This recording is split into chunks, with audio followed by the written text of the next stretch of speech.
on the critical question of leadership in Africa and the critical question of followership in Africa. And the Africa that I talk about is the post-colonial Africa. The Africa which is now divided into 55 countries with 55 boundaries imposed on her. An Africa which is famous as the cradle of mankind. An Africa which is said to be great in prospect. An Africa about which there is much expectation, but an Africa which continues to punch below her weight. That is the Africa that I will be talking about as I focus on the question of leadership and followership. As I think about that Africa and her leadership and followership, and I think about her often, as all of us should, the words of a book that I read as a youngster come to mind.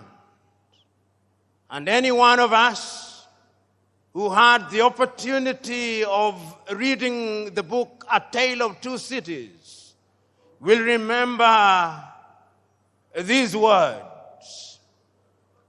It was the time, the best of times, and the worst of times. It was the age of wisdom and the age of foolishness. It was the epoch of belief and the epoch of incredulity. It was the season of light and the season of darkness. It was the spring of hope and the winter of despair. Those words define the mother continent as we live in her today. Those who commentate about the continent never tire to say that this is a great continent. Those who care about this continent never tire to remember that this continent, divided as she is, has had many leaders. And when I allow my mind to go down memory lane, I can remember so very vividly the immortal words of many great African leaders on the eve of our regaining our independence. And many of us can see pictures of young Africans, whether in Nigeria or Ghana or Algeria or Kenya or Tanzania, celebrating when we regained our independence. And many of us can remember the words that they spoke and the promises that they made. If it was in Nigeria here, you can remember the immortal words about what they would do to Nigeria of Nnamdi Azikiwe. You can remember those words. You can remember the words of Abubakar Tafawa Balewa. You can remember the promises he made. You can remember the erudite words of the Sultan of Sokoto, Ahmadu Bello, and the promises he made, and many others. When they spoke then, those who are young saw in them the similitude of Moses in the Bible. They thought of their leaders and saw their leaders as messiahs who would bedazzle latter-day pharaohs with miracles, who would liberate them from the Egypt of poverty and want, who would cause pillars of fire to stand between them and sorrow and want, who would part the Red Seas of tribalism and ethnicity, who in times of hunger would summon manna and quail from heaven. That is what they thought of their leaders, messiahs. But today, permit me to say, in many African countries, they are saying, it was better while we waited. It was better while we waited. There is a sense in which throughout the continent of Africa, there has been disappointment with leaders at all levels. So that when on the eve of independence, we wanted to come home, now that we regained independence, we never tire to see images of our young men and women dying in the Sahara, dying in the Mediterranean Sea, being humiliated at the embassies of the erstwhile colonizers as they seek to leave our countries and the continent. It was better while we waited, they say. Which begs the question, what happened and what is happening? That we have so many individuals who occupy positions of leadership, and yet the biggest deficit is that of leadership in Africa. You know, in 1983, your own countryman, the late Chinua Achebe, wrote a little book which he could well have been writing about Africa, but he focused on Nigeria, the trouble with Nigeria. And Chinua, without mincing words, says the trouble with Nigeria is simply and squarely a problem of leadership. Whether you agree or disagree with Chinua, that is another debate. But he had his perspective. And he was asking a question that we continue to ask about the continent of Africa.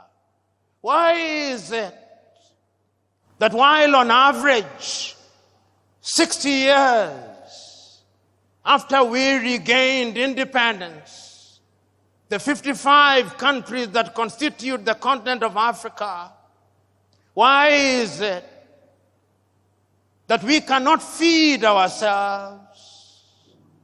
Why is it that we have no faith in our institutions? We have no faith in our hospitals. Why is it that we have no faith in our education systems?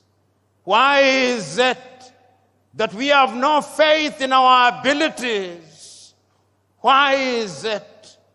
Where has the leadership been?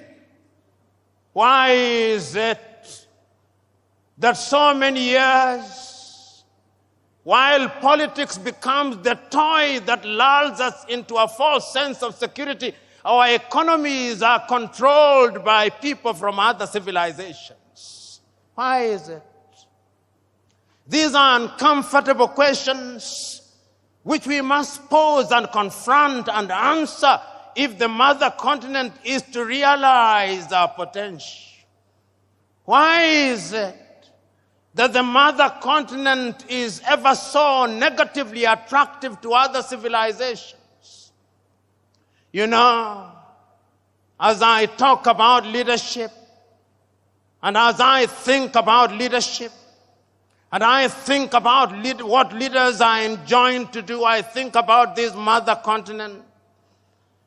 And many times, I see how our men and women in positions of leadership are being treated by other civilizations. And I said, oh God, where are our leaders? When the world congregates under the G7, there are no African leaders there. The best they can do is to invite one or two. And beyond the photo opportunity, they are told to go away, and go away they do.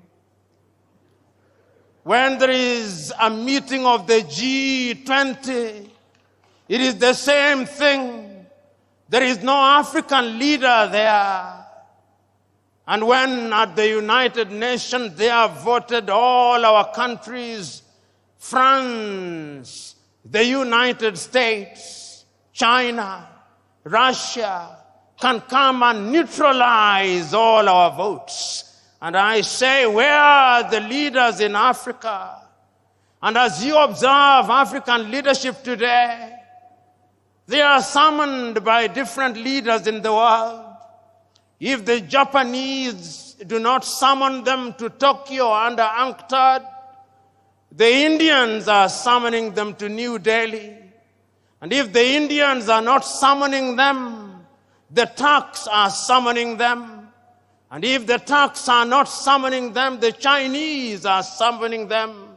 In the next 2 weeks, they will have been summoned to the United States of America. Summoned, I use. Africans who are watching this scenario ask, where are our leaders? Which begs the question, who is a leader? Is leadership the occupation of office? Is leadership the occupation of the office of the president? Is it the occupation of the office of a senator or a member of parliament?